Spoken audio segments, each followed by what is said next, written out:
Ahora veamos la observabilidad en redes de Petri continuas temporizadas. Esta presentación, las transparencias las tendré en inglés. Espero que no sea un gran problema. Y bueno, lo que vamos a ver es un breve repaso a las redes de Petri discretas, a las continuas temporizadas para entender lo que es, y veremos su observabilidad. Bueno, una red de Petri discreta, ya sabemos, lo tenemos aquí, es un conjunto de lugares que lo representamos por estos círculos. ¿Sí? Ahí tenemos 3 lugares. Conjunto de transiciones, tenemos esas que están representadas por barras, son 4. Y hay arcos que están uniendo a estas barras con estos círculos y con estos círculos con estas barras. Los círculos son lugares, las barras transiciones, y el hecho de que nada más se puedan conectar lugares con transiciones y transiciones con lugares hace que la red sea bipartita, como grafo. Es decir, no puedo haber conexiones de lugar a lugar, no puede haber conexiones de transición a transición. Nosotros codificamos la entrada y la salida de las transiciones en las matrices pre y post. Por ejemplo, esta pre, aquí está T1, T2, etc. Y aquí estaría L1, L2, L3, aquí. T1, ¿de dónde entra? Si se fijan, tiene un arco de entrada de P1, por eso ahí tengo un 1. Y de ninguno de los otros dos lugares tengo entrada. T2, ¿de dónde tiene entrada? La transición 2 del lugar 2. ¿Sí? T3, ¿de dónde tiene entrada? Del lugar 2. ¿Sí? T3 es esta. ¿Sí? Y T4. T4, ¿de dónde tiene entrada? Está aquí, del lugar 3. Las post son las salidas. T1, que es esta, ¿a dónde va? ¿A dónde tiene salida? Al lugar 2. Si se fijan, ahí tiene un 1 en el lugar 2. Y el lugar 1 y el lugar 3 tienen 0. T2, ¿de dónde tiene salida? T2 sale al lugar 1. Aquí está y no sale a ningún otro, etc. Así es como se construyen estas matrices, ¿verdad? Entonces, eso es lo que es la estructura de red de Petri. No es todavía no es una red de Petri, es una estructura. Esto es importante notarlo porque la estructura es común a todas las redes de Petri que vamos a estudiar. ¿Sí? Y lo único que va a cambiar un tanto es la semántica, el significado que le vamos a poner encima a la estructura y al marcado. Bueno, dentro de la estructura nosotros tenemos transiciones join. Las transiciones join son como esta que está aquí. Esta. ¿Sí? Tiene más de un lugar de entrada. Es una unión. Para que esta transición se va a disparar, se necesita que esta y este lugar y es una join, todos estén marcados. Una join es la mala estructura, es una transición que tiene más de un lugar de entrada.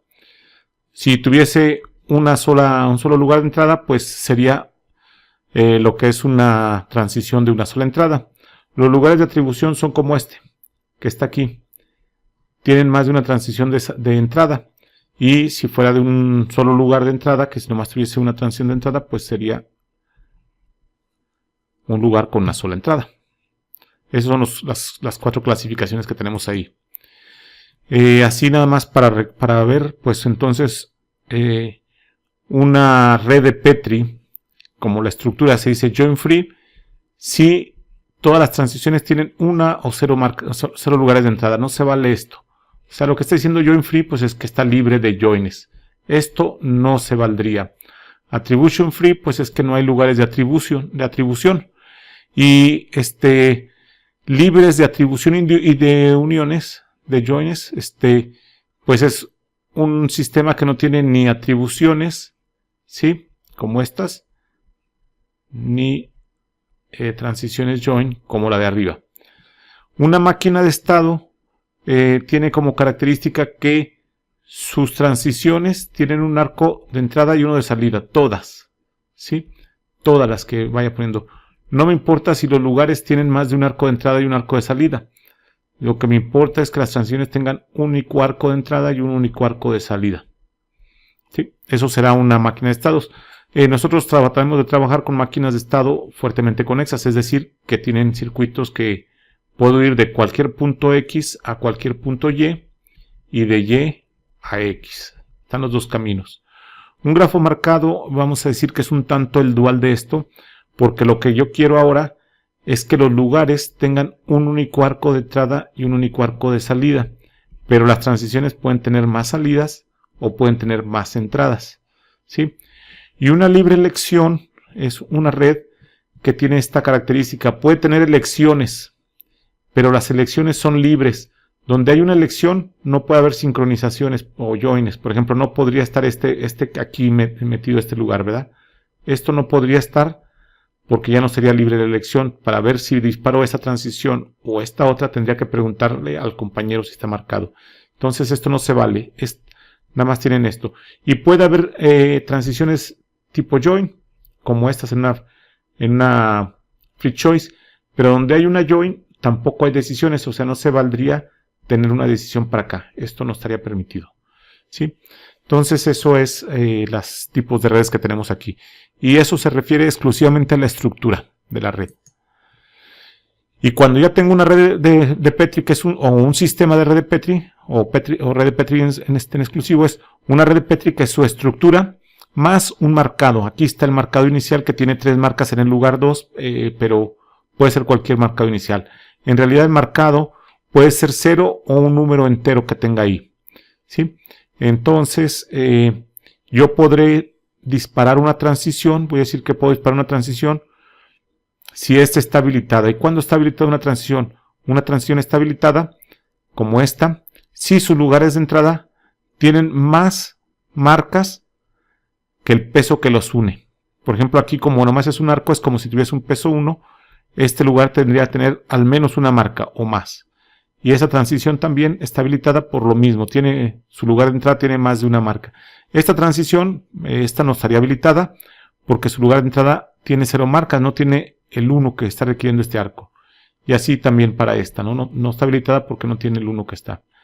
Una vez que yo tengo este marcado, lo puedo representar como un vector. 0 marcas en el lugar 1, 3 marcas en el lugar 2, 0 marcas en el lugar 3. Y yo puedo disparar una transición, por ejemplo, T2, ¿sí?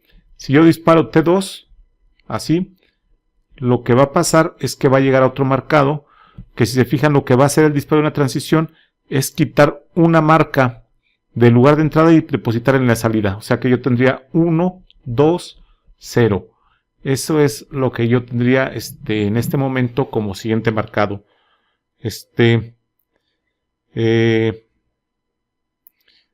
¿Cómo se llama? Lo que vamos a hacer aquí es representar todos estos disparos, así como lo he puesto aquí, con esta forma.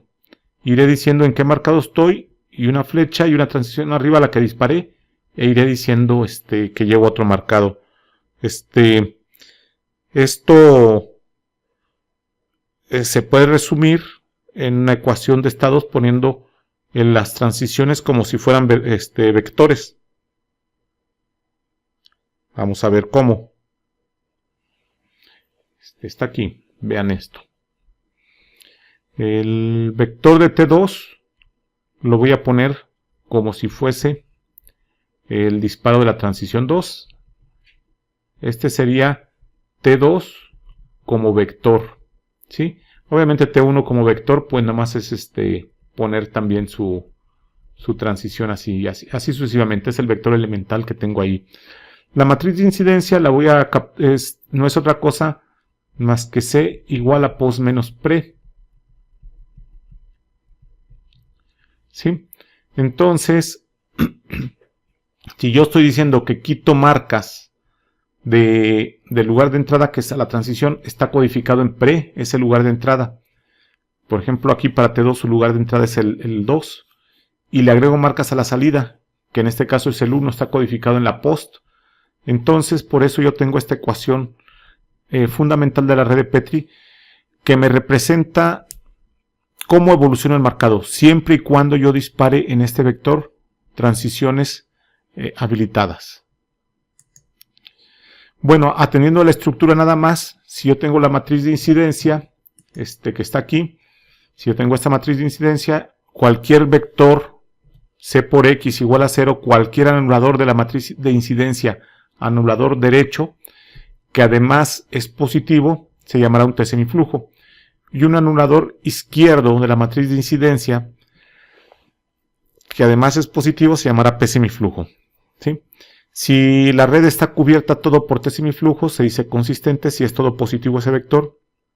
Y por P semiflujos se llamará conservativa y tienen que ser todos positivos, no puede haber elementos 0. ¿Sí? Bueno, ese es un pequeñísimo repaso de lo que eran las redes de Petri continuas. Ahora la red de Petri discretas, perdón, las continuas, es la misma estructura de la red de Petri, ¿sí? La misma n, pero le voy a cambiar el marcado. El marcado no va a ser entero, ahora va a ser real positivo. Puede ser 0 o un real positivo, ¿sí? Y una transición, como la tenía antes, decía que estaba habilitada si todos sus lugares de entrada tienen marcas. Pues ahora, en las continuas, este marcado es un real, y este marcado aquí hay un real, y aquí hay otro real 2, real 1 y real 2, ¿sí? Entonces, la transición va a tener un grado de habilitación que está dado por esta ecuación. Si se fijan, es el mínimo de en las marcas que tiene aquí dividido entre el pre. Es lo que voy a gastar cuando dispare esa transición, ¿sí? Ese lo pongo mínimo, ¿por qué? Porque si esta tiene, por ejemplo, aquí el peso es 1, de manera que lo que va a dividir es 1. Si aquí tengo 5 y aquí 3, el grado de habilitación es 3 en este caso de esta transición, y lo que quiere decir es que se puede disparar a lo más 3 veces, porque después de 3 veces estas marcas que están aquí, que son 3, ya se consumieron y va a haber un 0, y entonces ya va a impedir su disparo.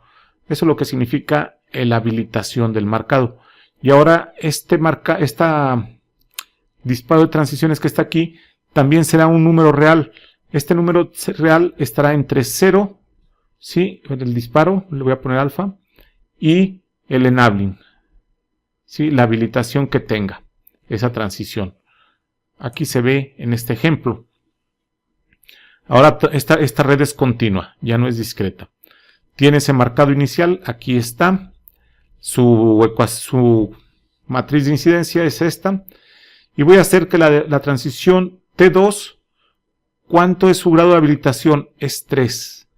Esta era 3, ¿cuánto es su grado de habilitación? Es 3. Esta es 0 porque no tiene marcas acá y esta también es 0. Entonces, yo escojo este vector de disparo, si se fijan, está entre 0 y el grado de habilitación. El T1 pues está entre 0 y 0, es 0. Pero T2 está entre 0 y 3, es 1.3. T3 está entre 0 y 3, también es 0.9, está bien definido. Y T4 está entre 0 y 0, es 0. Yo hago este disparo y lo que me va a quedar es que aquí voy a tener ahora 1.3 marcas. Aquí voy a tener 0.8 y aquí voy a tener 0.9. Entonces, eso es lo que es la red de Petri continua. Es una red de Petri normal donde el marcado se relajó y se hizo positivo, real positivo. ¿Qué gano con esto? Cuando yo tengo una red de Petri discreta y yo tengo, por ejemplo, aquí 3 marcados, el marcado 1, el marcado 2, ¿sí? Y el marcado 3, ¿sí? Yo puedo tener 3 marcas aquí y luego las 3 marcas acá. En un caso, ¿verdad? 3, 3, ¿sí? Luego 3 marcas aquí y es 3 marcas acá. Me da este plano donde se puede mover, pero realmente si fuese discreta, nada más tendría el 3, sí, con 0, o el 2 con 1, para que ahí estén las 3 marcas, o el 1 con 2, y así me lo llevo, ¿no? O sea, no es la línea continua. Y cuando yo lo llevo continuo, se vuelve un convexo. Todo eso es solución y es alcanzable en mi red de Petri. Entonces, gano eso, la red de Petri lo que hace es como que en el grafo de alcanzabilidad se hace un convex hull, se empotra ahí en esa sábana, en el primer hortante de mi sistema cartesiano. Y eso trae ventajas, porque yo voy a poder hacer análisis sobre la red de Petri continua que evita un tanto la NP completitud de algunos análisis de la discreta, o al menos esa es la esperanza, y yo podría obtener más información rápidamente de la discreta. Bueno, cuando le agrego tiempo, además a las transiciones yo le agrego un número, que son las tasas de disparo, es a la máxima velocidad que yo puedo disparar una red de Petri. Si yo tenía la ecuación de estados, me voy a ir un tanto a la anterior para que se vea, de la red de Petri continua, ¿sí? Si yo le agrego tiempo, pues ahora yo puedo escribir una ecuación diferencial derivando esta, y me quedaría la derivada de esto, ¿verdad? Este es el marcado inicial, es una constante, aquí me quedaría 0. C es una constante que se multiplica por la derivada de de sigma A esta parte le voy a llamar flujo, y lo que me va a representar es el número de tokens, de marcas que pasan a través de la transición por unidad de tiempo, y me quedaría esta ecuación diferencial donde este es el flujo y el flujo se calcula así. Sí, este es el flujo, esto es igual al flujo de la transición, ¿sí? En el tiempo. ¿Sí? Para que esté bien puesta, bueno, la condición inicial del marcado es este. ¿Sí? Como el flujo depende del grado de habilitación, el grado de habilitación pues depende, ya habíamos visto, del que tenga el mínimo de las marcas entre el peso del arco. ¿Sí? Entonces, yo puedo hacer una matriz pi por el marcado donde esta matriz pi va a tener, como yo sé que el grado de habilitación tiene que ver con las marcas entre el pre, ¿sí? Pues yo puedo poner que la matriz pi sea 1 entre pre y la multiplico por las marcas. Entonces esta matriz pi tiene algo que ver ahí con la estructura. Nosotros vamos a empezarla primero a definir lo que es una configuración, y a partir de la configuración yo definiré esa matriz pi. Por ejemplo, si yo tengo una join, yo voy a decir que una configuración no es más que un conjunto de arcos, y en una transición join quiere decir que en la configuración solamente va a estar un arco, porque ese conjunto de arcos que pertenecen a la configuración, ¿sí?, son aquellas que limitan a la transición. O sea, es que es el mínimo enabling que tiene el que tenga ese lugar, pues el arco es el que los une, es el que se va a permanecer. ¿Sí? Y entonces pi pues va a depender del marcado, porque pues depende de cuál sea el enabling, irá cambiando en esta fórmula. Y bueno, pi tendrá esta forma, como ven, pues es lo que les había dicho, es 1 entre pre, ¿sí? Así como tal. Dependiendo del marcado, agarraré alguno otro. 1 tendrá este valor si P restringe la transición TI, y si P no está restringiendo la transición I, pues será 0. Y así la voy construyendo. Por ejemplo, en estas, ¿quién restringe la transición 1? En exclusiva el lugar 1. ¿Quién restringe la transición 2? En exclusiva el lugar 3. Así, pero fíjense que cuando hay una join, puede que lo restrinja en este caso el lugar 4 o el lugar 2. ¿Sí? Entonces yo tendré dos pis diferentes. Aquí, si se fijan, aquí voy a poner la transición 1, transición 2, transición 3 y transición 4. Y aquí el lugar que la está restringiendo. ¿Sí? Si se fijan, a la transición 1 la está restringiendo el lugar 1. A la transición 2 lo está restringiendo el lugar 2. A la transición 3 lo está restringiendo, en este caso que estamos poniendo, el lugar 4. No el lugar 2, el lugar 4. Y la transición 4 la está restringiendo el lugar 3. ¿Sí? Y aquí está la otra pi.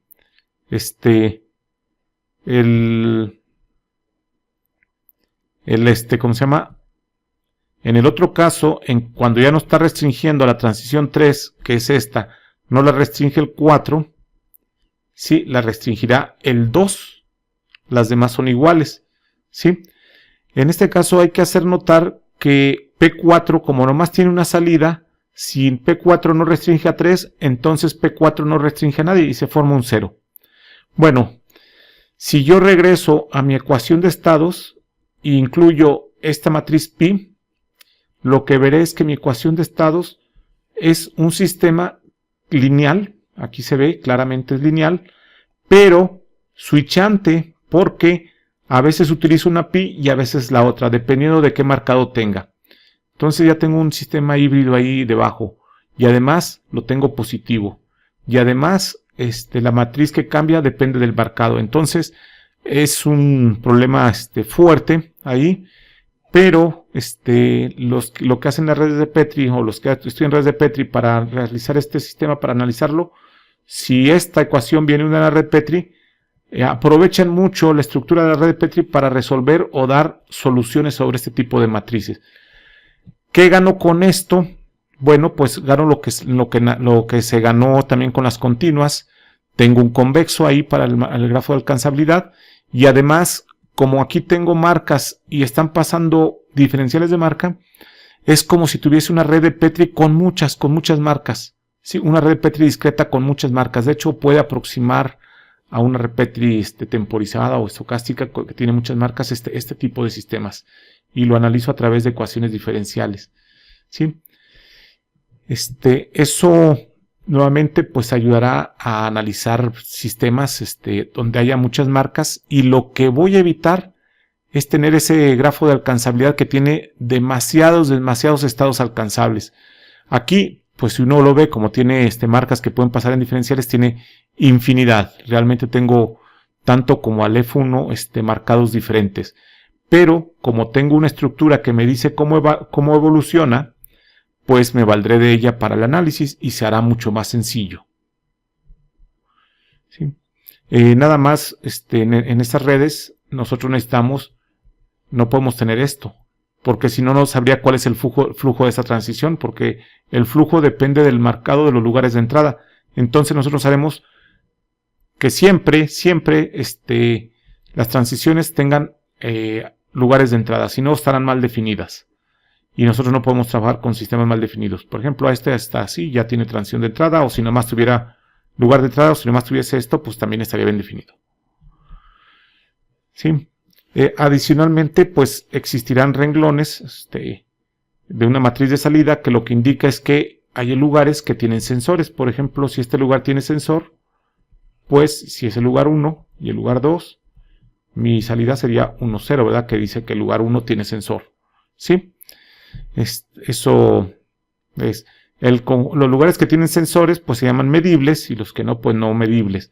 Ahora, hay varios tipos de observabilidad. Nosotros trabajaremos con dos, básicamente la clásica, que es que yo sea capaz de en un tiempo pequeño saber el marcado inicial usando tan solo la estructura del sistema, la entrada y la salida, ¿verdad? Con eso sería suficiente para hacer la observabilidad como cualquier sistema continuo. Vamos a ver algo de sistemas lineales. Es un pequeño paréntesis que estamos aquí. Y este es un sistema lineal. Y si se fijan, pues el sistema lineal es observable en el tiempo t0. Si existe un tiempo mayor que t0, pero también finito, no puede ser infinito, tal que la entrada y la salida, y obviamente ABC, son suficientes para saber cuál es la condición inicial. ¿Sí? Aquí hay un teorema, que es el que nos estaremos utilizando nosotros. Es un teorema geométrico de Wonham, que dice que un sistema lineal es observable si y solo si el máximo invariante de A, ¿sí?, contenido en el kernel de la matriz de salida, que es S, es el trivial, es decir, es el vacío. Si tuviese algo diferente del 0, ya no sería observable. El kernel de S, nosotros vimos el kernel de una función, el kernel ahora de una matriz, ¿sí? Simplemente son todos los x tales que m por x igual a 0. O sea, cuando vimos el kernel de una función, eran los elementos que se relacionaban entre sí, ¿verdad? Aquí son los que se envían al 0. En realidad estamos hablando de lo mismo, solo que lo escondimos. Por ejemplo, si yo tengo, como lo habíamos hecho con las funciones, m de z es igual a m de y, eso implicaba que z, y pertenecían a la relación kernel de m. Como tengo una matriz, esto es un sistema lineal, yo puedo hacer este despeje trivial, ¿verdad? Aquí, igual a 0, y además puedo agrupar z menos y igual a 0. Entonces, si se fijan, son los elementos, la diferencia que mandé a 0, pues son los que están en el kernel. O sea, viene de lo mismo en realidad, la definición. Bueno, ¿y qué es un espacio invariante? Pues si yo tengo A por cualquier elemento del espacio invariante de X, es igual a alfa X, ¿verdad? Donde X pertenece a B, a algún conjunto B. Y nosotros lo que decimos es que A por B está contenido en B, para hacerlo invariante, ¿sí? Es lo mismo, esto es para un elemento que está en B y esto es la representación para todos los elementos de B. Bueno, para ver un poquito, si yo tuviese este sistema con estos números, por ejemplo, yo veo que este es un vector invariante en A. Y de hecho lo veo así, fíjense qué pasa. Si yo multiplico A por ese vector, 23, 20 está aquí, luego 52, 53, me da este valor. Y eso se puede escribir de esta forma, donde este es exactamente el inicial. ¿Sí? O sea, está contenido ahí. Este es un subespacio invariante. ¿Sí? Para cómo calculo el máximo subespacio invariante de A contenido en el kernel de S, de la salida, se calcula así. ¿Sí? Esto es lo que estaba diciendo aquí, que es cuando es observable o no observable. Entonces, si yo calculo esto y me logra dar 0, entonces esto es observable, ese sistema será observable y si no, no. Y esto no tiene más misterio, porque si yo sigo esto, cuando I vale 1, yo nada más tengo S, cuando I vale 2, tengo S a la 2, a la 1, y así me voy, S a la n-1. Y se fijan, esto no es otra cosa más que la matriz de observabilidad, y que algo pertenezca a la intersección de kernels, es un vector B, que este por este da 0, este por este da 0, este por este da 0, y entonces si todos dan 0, pues había un vector en el kernel de eso. Pero si todo da 0, esta matriz, que es la matriz de observabilidad, tiene kernel y tampoco es observable. Estamos hablando exactamente de lo mismo, nada más que nos interesa verlo como los vectores B, como el subespacio y no como el kernel de la matriz S o como el rango de la matriz S, de observabilidad, perdón. Entonces vamos a ver los vectores, vamos a estudiarlo desde acá y no desde el operador. ¿Sí? Bueno, como yo estaba diciendo que mi sistema no es lineal, sino además es híbrido, o sea, voy a regresarme hasta acá. Aquí habíamos dicho que esta está variando y por lo tanto era un sistema conmutado. Cuando un sistema es conmutado, pues se le llama sistema híbrido. ¿Sí? Entonces, yo tengo varias cosas. Está aquí la distinguibilidad. Yo digo que dos sistemas son distinguibles si utilizando la entrada y la salida de esos sistemas me es suficiente para saber qué sistema está evolucionando. ¿Sí? Esto es importante porque si yo tengo no un sistema lineal, si tengo un sistema lineal 1, luego el sistema lineal 2 y el sistema lineal 3, etc., yo, aunque este sistema sea observable y este sea observable, no me es suficiente para poder reconstruir el estado porque además necesitaría saber qué sistema está evolucionando. Bueno, la distinguibilidad es lo que estudia qué sistema está evolucionando. Si los sistemas lineales 1 y 2 son distinguibles, entonces, usando la entrada y la salida del sistema, yo seré capaz de saber cuál sistema está evolucionando.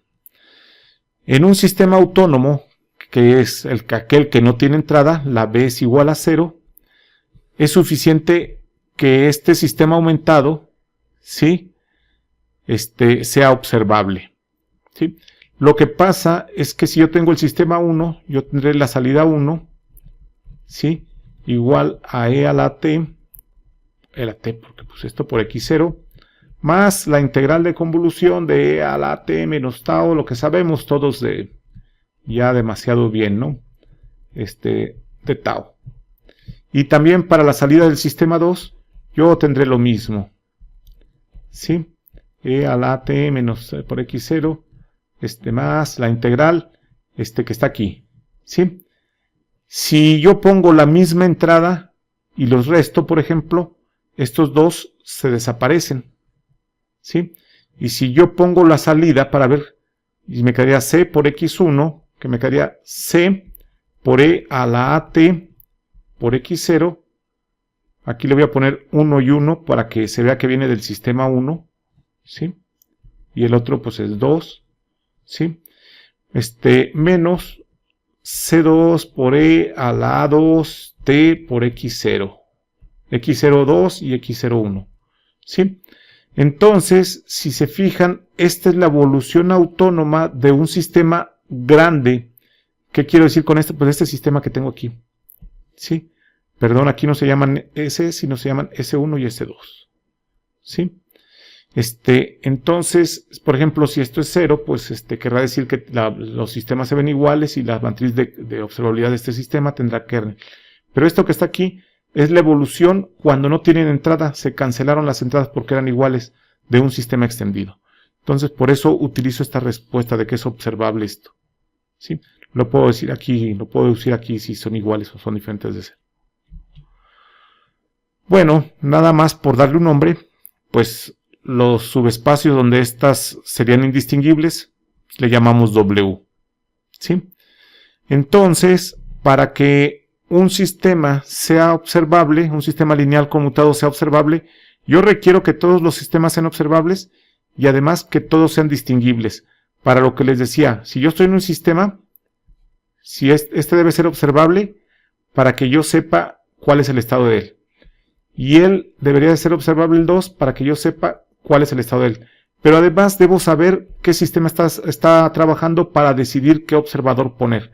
Por eso requiero estas dos condiciones, ¿sí? Para que sea observable un sistema lineal conmutado. Y esto es importante para nosotros porque una red de Petri continua no es otra cosa más que un sistema lineal conmutado. Entonces tendría que cumplir estas dos cosas para ser observable este sistema. Claro, esto es si yo tengo el sistema lineal conmutado, lo puedo estudiar desde ahí, pero puedo hacer cosas más inteligentes porque yo puedo estudiar además la topología de la red de Petri, la estructura de la red de Petri y dar mejores condiciones, refinar estas condiciones, estas dos, ayudándome de esa estructura de red de Petri. Bueno, nada más aquí un lugar está conectado a la salida, dice, si existe un path, ¿sí? De ahí al lugar medido. O sea, si existe un path hasta un lugar final, bueno, puede no ser final, puede ser cualquiera, ¿verdad? Pero este lugar que está aquí, PJ, se dice conectado a la salida, ¿sí? Si existe un camino denotado desde un lugar PJ a un lugar medido H. ¿Sí? Existe un camino desde un lugar J, que le voy a llamar aquí, ¿sí? A un lugar medible H. A este debe ser el medible, ¿sí? Entonces, se llama conectado a la salida. Y aquí nos tenemos ya una primera proposición que sí dice que si yo tengo una red que está libre de joins y libre de atribuciones, o sea, es un circuito simple prácticamente, bueno, puede tener más estructuras, pero para hacerme la vida simple en este momento, lo voy a tomar así. ¿Sí? Aquí no hay joins, como se fijan, y no hay atribuciones. Dice que es observable si es conectado a la salida. Es decir, si este sería conectado a la salida, si este lugar llega a uno medible. Si este lugar llega a uno medible y si este lugar es un medible. Como este es medible, vamos a ponerle aquí lugar 1, lugar 2 y lugar 3. Transición 1 y transición 2. Y aquí le voy a poner lambda 1 y lambda 2. ¿Sí? ¿Cuánto vale el marcado en M3? Bueno, como tiene un sensor, lo voy a conocer. ¿Sí? Fíjense que además el marcado en M3, punto, su variación, ¿a qué es igual? Bueno, simplemente es igual a M2 por lambda 2. Es lo que está dejando pasar esta. Como ustedes conocen M3 porque es medible, entonces también pueden calcular su derivada. Y si ya conocen su derivada y lambda se conoce por qué viene de la red, yo puedo despejar y conozco M2. Ya conozco esto. Y si yo quiero calcular cuánto vale M2 punto, pues ahora pues sería M1 lambda 1. ¿Sí? Y como ya de aquí arriba pude despejar M2, ya sé cuánto vale M2, también puedo calcular su derivada. Y como conozco el lambda 1 porque eso es de la red de Petri, entonces puedo calcular M1. Y como se fijan, ya calculé M3 que lo medí, calculé M2 y M1. La red se vuelve observable. Eso es lo que dice esta proposición en pocas palabras, que puedo hacer esta recursión hacia atrás y resolver todo el sistema. ¿Sí? Aquí hay una componente fuertemente conexa, que puedo ir de un camino a otro y regresar. ¿Sí? Y se dice terminal si yo puedo ir de muchos caminos a ella y es terminal porque me quedo ahí, al final me quedo en esta estructura, ¿sí? Y bueno, esa red será observable si todas las terminales que están aquí, ¿sí? Tiene al menos un lugar medible. Y tiene que ser una red JAF, o sea, libre de atribuciones y libre de joins. Pues seguiría lo mismo, ¿no? Porque de aquí yo puedo despejar todos los marcados y luego me voy para atrás y conozco todos, ¿sí? Entonces no tengo problemas.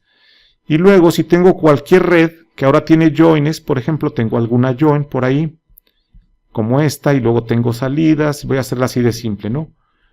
Y a lo mejor aquí tengo esta, ¿sí? Y esta otra, por decir algo, ¿sí? Esto dice, quita las joins, elimínalas, ¿sí? Y si lo que te queda, sí, es lo que te decíamos, que hay caminos, todos son medibles a la salida, ¿verdad? Entonces se vuelve observable el sistema, es decir, que tendría que ser medible para que todos los de aquí fuesen calculados, tendría que ser medible para que todos fuesen, y tendría que ser medible al menos, ¿sí? Y ya toda la red se volvería observable, ¿sí? Y aquí tenemos otra definición de observabilidad genérica, porque cuando yo tengo cualquier sistema, incluso lineal o algo así,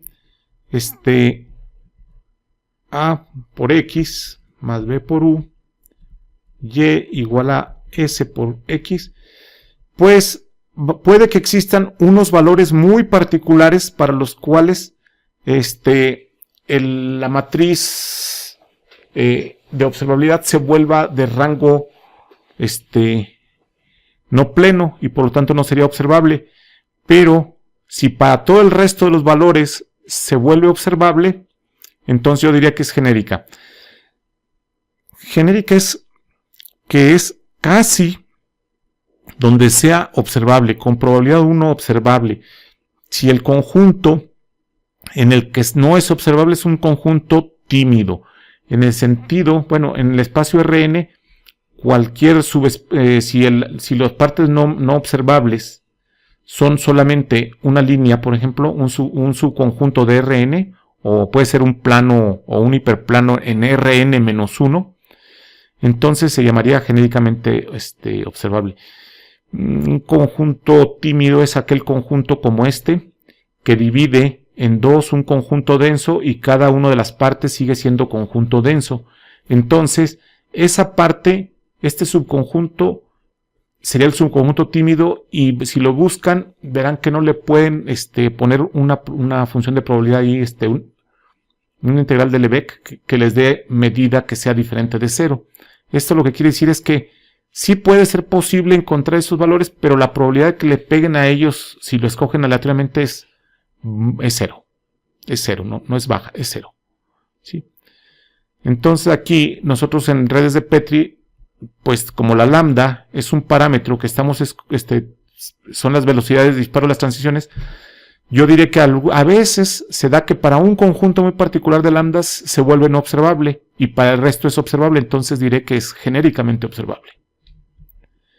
Bueno, aquí está recordando, vamos a temporizadas, vamos a regresar a redes de Petri temporizadas, sí, continuas temporizadas, y pues sabemos lo que es un espacio invariante, ¿verdad? A por B está incluido en B. Pues si se fijan, los vectores propios de A son invariantes. ¿Por qué? Porque A por B, si este era un vector B, aquí está, al multiplicarlo por A, sigue estando ahí, tal vez escalado por B, ya sea positivo o negativo, pero está ahí, no se salió del subespacio, ¿sí? Hay, ¿cómo se llama? Hay varias cosas. ¿Qué pasa si beta vale 0? ¿Sí? Si beta vale 0, pues A por B igual a 0. Entonces, el kernel de A es un subespacio invariante. ¿Sí? Son todos los asociados al vector B igual a 0. Habrá más espacios invariantes de A. ¿Sí? Y si se fijan, el resto de los espacios invariantes de A que no asociados al 0, por ejemplo, que beta sea ahora diferente de 0, ¿sí? Pues lo que me está diciendo es que este vector tendría que estar en la imagen de A.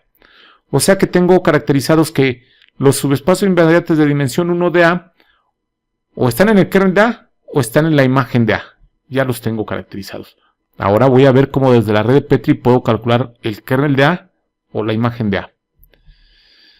Bueno, para que esté en el kernel de A, como yo sé que A en mi caso es C lambda pi, donde lambda son la diagonal de las lambdas de las disparos, de la velocidad de disparo de transición, ¿sí?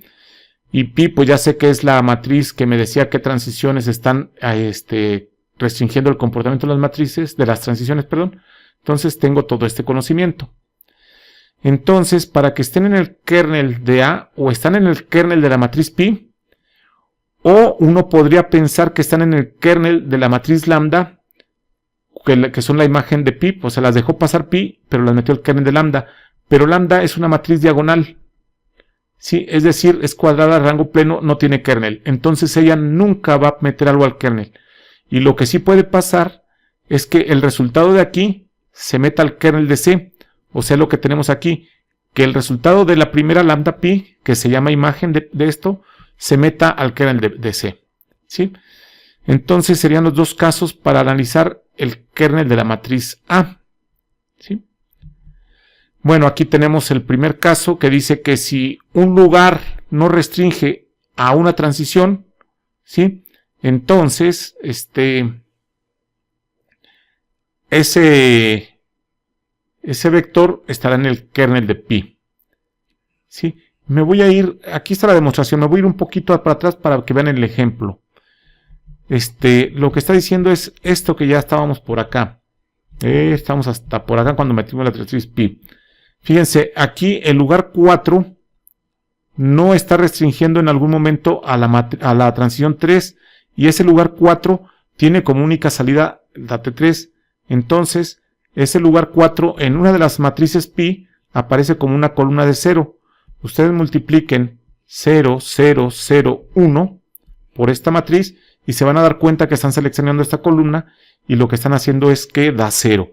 O sea, este vector pertenece al kernel de esa matriz pi. Bueno, pues cuando alguien no restringe, tiene una sola salida, pues estará en el kernel de la matriz. Lo que está diciendo esta proposición, ¿verdad? No restringe a ninguna transición en la región, pues si no restringe a ninguna transición, pues ahí se forma puros ceros en las matrices y tendrá un kernel, ¿sí? También si es un lugar final, pues ese lugar final, por ejemplo, si tengo una transición y acaba en lugar, ¿sí? Pues resulta que ese lugar ya no restringe a nadie más, pues en esa matriz pi estará un 0, ¿sí? También si hay una transición T, de joins, ¿verdad? Entonces, si tengo joins de este tipo, ¿sí? Y tengo un lugar cuya salida está contenida simplemente en la join, que esta, o sea, no tiene más salida, está contenida en la join, pues cuando él no restrinja en la matriz pi tendrá un 0. Esto no es verdad si no está contenido en la join, porque podría estar restringiendo otra, pero aquí estamos pidiendo que eso esté contenido ahí en la join, ¿eh? Entonces, también tendría un 0 ahí, una columna de 0 en pi, y ya tendría el kernel. Si yo tengo una free choice, como la free choice, una vez que tengo una decisión, no hay joins, entonces ahí no tengo mucho problema, siempre estaría restringiendo los lugares de salida, las transiciones de salida, ¿sí? Y yo puedo obtener un poco algo mejor, ¿verdad? Sí, por ejemplo, en una free choice, donde hay joins, con seguridad no hay selecciones por la definición de free choice. Entonces, estos con seguridad siempre son vectores que están en el kernel, ¿sí? Entonces, pues es lo que está diciendo aquí, que lo anterior realmente se queda válido en las free choice. Por default no tengo que pedirle, por ejemplo, en este caso que sea toda, porque por definición una red de Petri free choice siempre es toda, si es que estaría ahí metido, ¿sí? Bueno, aquí tenemos un pequeño ejemplo yo tengo tengo una matriz que es una red de Petri que es join, aquí tengo una transición join, las demás no son joins. El lugar 1 restringe a la join, el lugar 2 restringe a la join y nada más a las joins. Entonces, en algún momento el lugar 1 tiene una columna de 0 para alguna de las estructuras de pi y el lugar 2 para otras, ¿sí? Si yo multiplico c lambda pi, tendré una o la otra. Si se fijan, tengo los joins y tengo un lugar que es ending, que es final. Entonces, tengo el vector que sería 0, 1, 0, 0, 0, que al multiplicar a por este me da 0. Sí, pues es el vector 2. Aquí tendría el vector 1 con puros ceros. 3, son 3, 4, 5, 3, 4, 5. Pero esos son porque vienen de la join, el lugar 1 y el lugar 2 y el lugar 1. Pero si se fijan, también el ending le pasa lo mismo, 1, 2, 3, 4 y 5. Porque también tiene un 0, también seleccionándolo también están.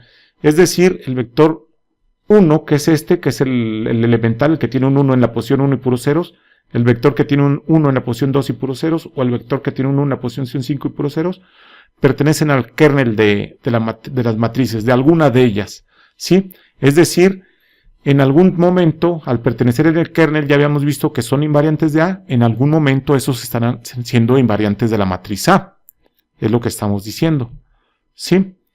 Además, me hacía falta los otros tipos de kernels, ¿verdad? Que no es un kernel de aquí, pero es un vector que al dar aquí se mete al kernel de este. El kernel de C ya habíamos visto que son los T semiflujos de C, ¿sí?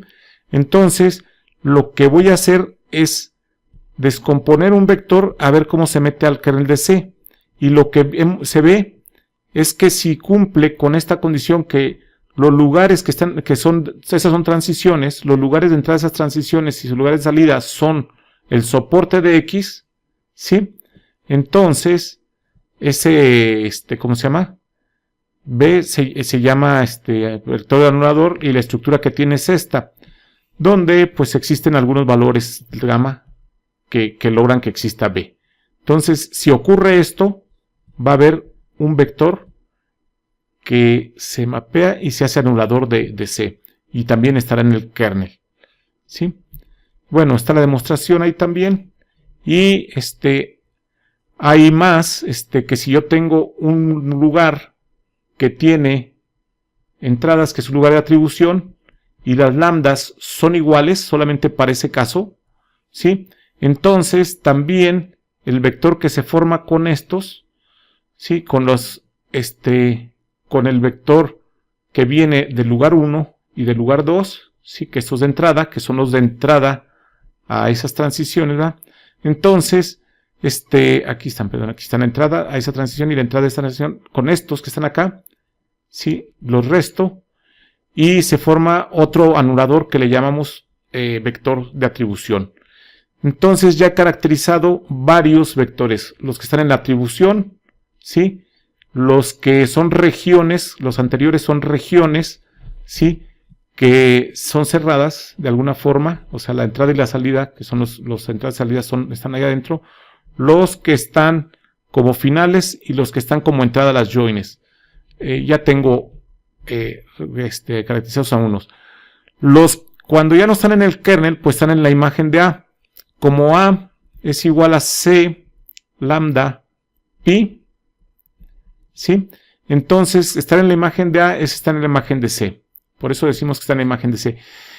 Hoy en día existen caracterizaciones para los invariantes que están en la imagen de C. No todos, pero para algunos. Ya aquí ya no los vamos a ver. Vamos a irnos directamente a las partes de observabilidad.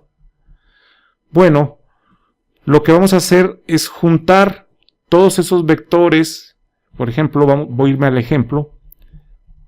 Aquí yo voy a juntar vectores como estos, 0, 1, 0, 0, 0 y 1, 0, 0, 0, 0. Estos son vectores que estarán debido a la join. Estos otros vectores, otro, estarán debidos al ending. Entonces yo voy a agruparlas, esos vectores que ya descubrí, por vectores join, por vectores ending, ¿sí? Por vectores de atribución, por vectores de eigenvector y de anulador. Los voy a juntar en diferentes matrices. Sí, por ejemplo, los endings los junto ahí. ¿Sí? Las de transiciones ending también los junto ahí, etcétera. Los voy juntando. Lo que ya vimos que se hace 0, los voy juntando. Entonces, yo puedo hacer esta matriz al final de cuentas, MK. En esta matriz están los que hacen 0 debido a los ending, a los de atribución, y a los anuladores, ¿verdad? Ahí estarían todos. No faltaría ninguno. Y luego, lo que voy a hacer es meterle a esos vectores la imagen, ¿sí? De la matriz C.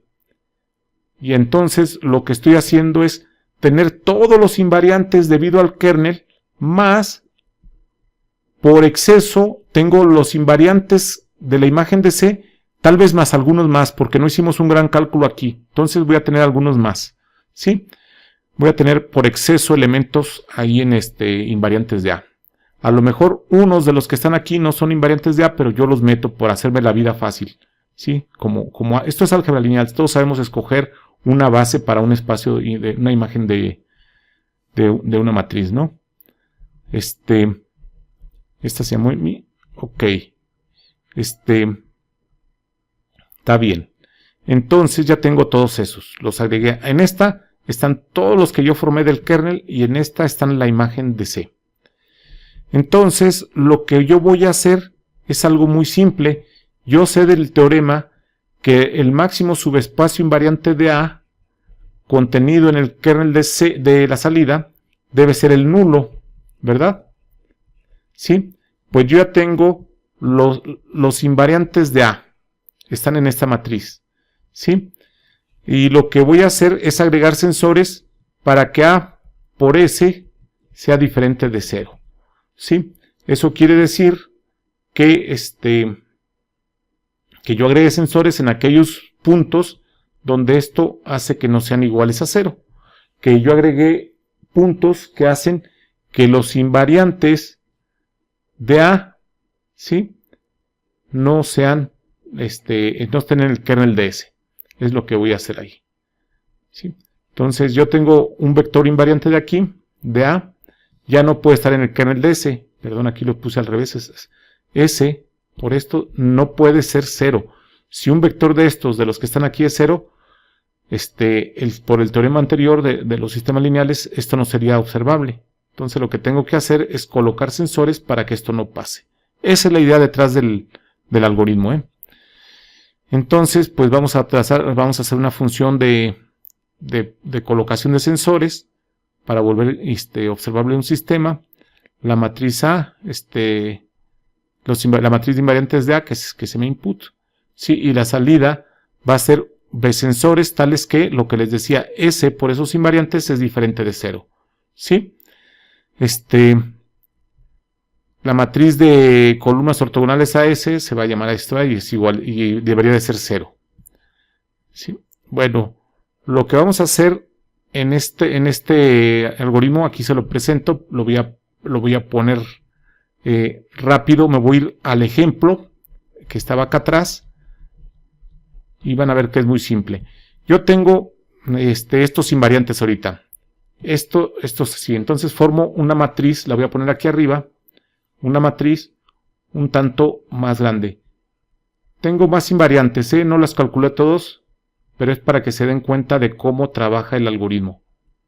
Empieza con la matriz de los invariantes de A. Aquí estoy poniendo todos los invariantes de A, ¿sí? Entonces, yo quiero agregar sensores en estos lugares para que esto se vuelva observable. Entonces, yo sé que al multiplicar la matriz S por estos, debe ser diferente de 0. Entonces, yo buscaría en dónde tengo, qué renglón tiene la mayor cantidad de elementos, ¿sí? Diferentes de 0, y ahí pondría yo un sensor.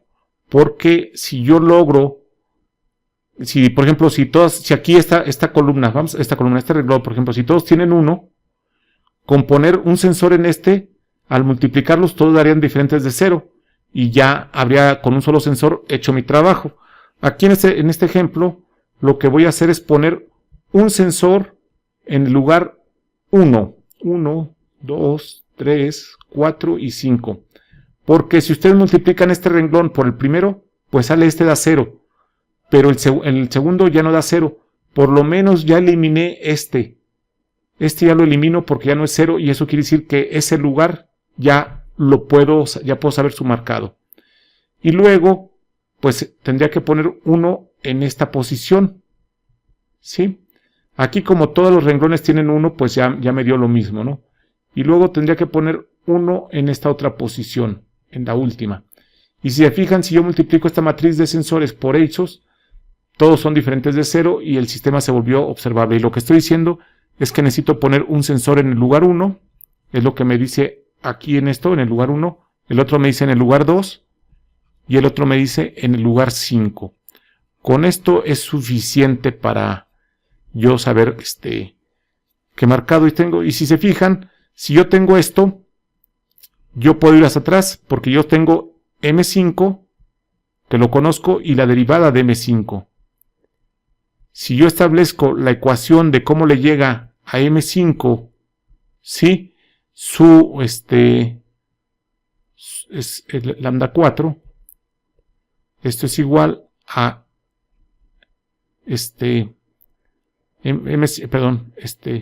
control Z, lo voy a parar para deshacer porque me equivoqué en un... No quiere deshacer. Bueno. No quiere deshacer, vamos a hacerlo aquí arriba. Por aquí. Ahí, si yo tengo cuánto vale M5 punto. M5 punto es igual a M4 lambda 4. Si ya M5 es medible, como les habíamos dicho anteriormente, conozco M5, pues también conozco la derivada de M5. Como conozco lambda 4, ya despejo M4. Y yéndome hacia atrás, yo despejo M3. Aquí yo tendría un problema. Cuando limite M1, solamente podría regresar al lugar 2. Y cuando limita M2, cuando limite M1, solamente puedo regresar a M1. Y cuando limite M2, solamente puedo regresar a M2. Como yo no sabría cuál de los dos lugares están limitando, pues tengo que medirlos para saber cuál limita. Y entonces mi sistema se vuelve observable. El algoritmo que presenta es lo que hace. Agarra la matriz de los invariantes del sistema y le empieza a poner sensores para que se ponga observable el sistema. Voy a parar esto y descartarlo para que se limpie y vamos a volverlo a poner. Vamos a volverlo a poner. Entonces teníamos que yo tenía el vector 1 y 3 ceros 4. ¿Sí? Tenía el vector en el lugar 2 y tenía 4 y tenía un vector en el lugar 5, ¿verdad? En realidad, yo lo que estoy haciendo es poner todos los vectores, es la matriz MI que le llamábamos. Estoy poniendo todos los vectores que de alguna forma van a generar invariantes debido al kernel de la matriz A, ya sea la 1 o la 2, dependiendo en dónde esté. Yo no lo sé, pues pongo todos. ¿Sí? Además, yo tendría que ver mi matriz C y ver esta matriz C y agregar aquí la imagen de C. ¿Sí? La imagen de C, si yo la pongo aquí, voy a tener T1, le quita lugar 1, T1 le quita lugar 2 y le da lugar 3. ¿Sí? Y al 4 y al 5 no les hace nada. T2 no le hace nada al 1, no le hace nada al 2, le da lugar 3, le quita al 4 y no le hace nada al 5. T3 le quita al lugar 3, le da al 4 y no le hace nada al otro. Y T5, no T4, pero no más T4, le quita al lugar 4 y le da lugar 5. Ahí está. Si se fijan, Estos dos vectores son iguales, no tendría por qué tomarlos en cuenta. Bueno, uno es el negativo de otro, pero desde el punto de vista del álgebra lineal son dependientes entre sí. Entonces, y los otros son independientes. Entonces, tendría que tomar el primer vector que es independiente, ¿sí? Tendría que tomar el segundo vector que es independiente y tenía que tomar el tercer vector que es independiente. Esto que está aquí es la imagen de C.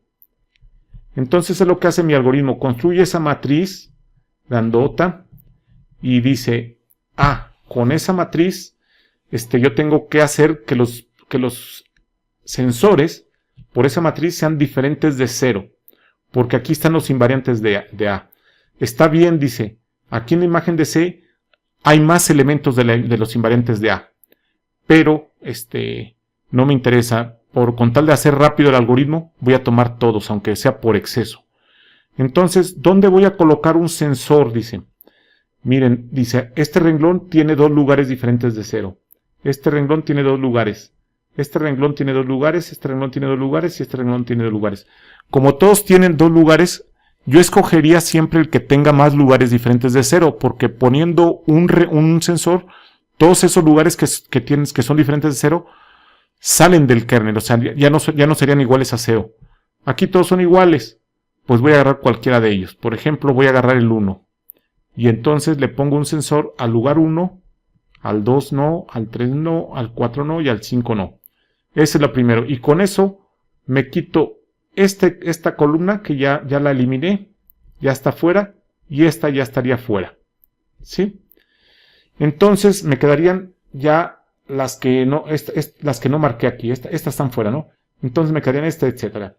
Vuelvo a ver los diferentes de 0. ¿Sí? También este renglón ya no sirve, perdón. Y este renglón ya no sirve. Y este renglón ya no sirve, ¿verdad? Porque ya todos ellos ya salieron. Como tienen uno aquí, ya salieron del kernel, ya se fueron. Entonces, me quedaría esta parte que tiene un solo elemento diferente de 0. Este renglón tiene 2 y este renglón tendría 2. Entonces puedo tomar cualquiera de los de abajo. ¿Sí? Voy a tomar el 2 pues por lo que queda. 0, 1, 0, 0, 0. Es el siguiente, por eso lo tomé. Y entonces salen donde hay un 2, sale esta columna donde están 2. Salieron. ¿Sí? Ya no hay elementos diferentes de 0 aquí en esta columna. Obviamente tampoco habría en esta que está aquí. Perdón. Cuando yo ponga por no me equivoqué. Por de acero, no era. Esta columna no sale. Es esta la que sale. Me equivoqué al poner. Esta sale y ya, ¿no? De hecho, como contabilicé mal, en realidad, voy a borrarlas así. Cuando puse un 1, obviamente salió esta, ya no es 0, y obviamente salió esta, ya no es 0, ¿verdad? Esas fueron las que salieron. Y creo que conté mal porque de las que me quedan, esta tiene, bueno, ya salió este renglón, 0. Obviamente ya salió no importa, y no importa. Y las que me quedan son estas dos y estas dos. Esta no estaba en la segunda, ¿verdad? Está en la 1, 2, 3, 4 o 5. Pues lo puedo poner en la 5 nada más porque el 5 no tiene otra forma de quitarse primero. Pero puedo agarrar cualquiera. Entonces con eso quitaría ahora esta, porque ya al multiplicar este vector por se vuelve diferente de 0. Y por se vuelve diferente de 0, ¿verdad? Y todavía quedan estos que están aquí, ¿sí? Y para sacarlos, yo voy a poner, obviamente, el lugar 2, ahora sí, como ya nomás quedan unos aquí, puros unos, pues ya queda el 2, ya podría empatarlo. Y ya queda. Y se va esta otra. Y me queda esta columna. Yo tendría que poner un sensor en el lugar 3 o en el 4 para sacarla. ¿Sí? Eso es lo que hace mi algoritmo. 1, 2, 3. Pero esto es lo que les había dicho. Le pongo en el 5, le pongo en el 1 y le pongo en el 2. Y ahora me está diciendo que le ponga en el 3, por ejemplo. Esto se volvió observable. Sin embargo, esta yo no estaría seguro.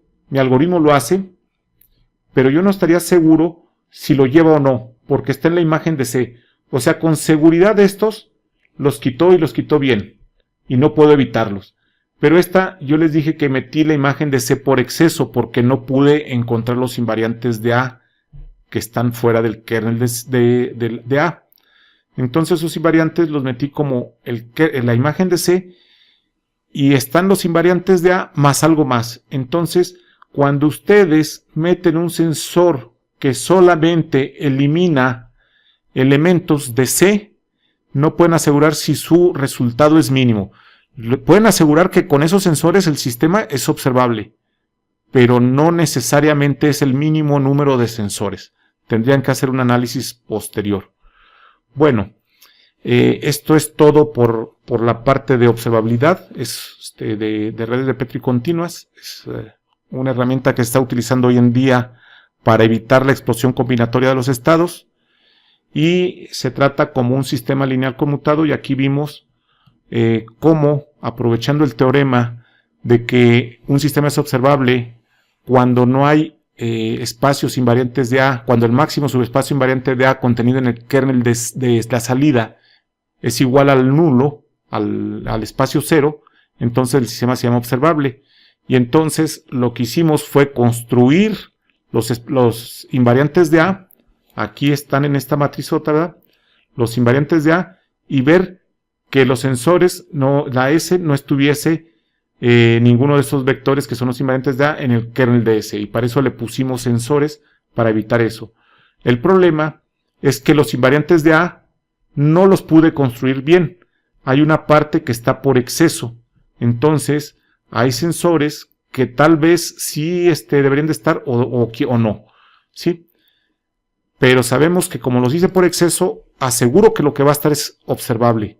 Lo que no aseguro es que sea la menor cantidad de sensores. Puede ser, y bueno, en este caso es así, si le quito el sensor del lugar 3, sería observable la red aún así. Pero bueno, el algoritmo que tenemos es polinomial, trabaja muy rápido, por eso se quedó así, y hace que la red se vuelva observable. Gracias.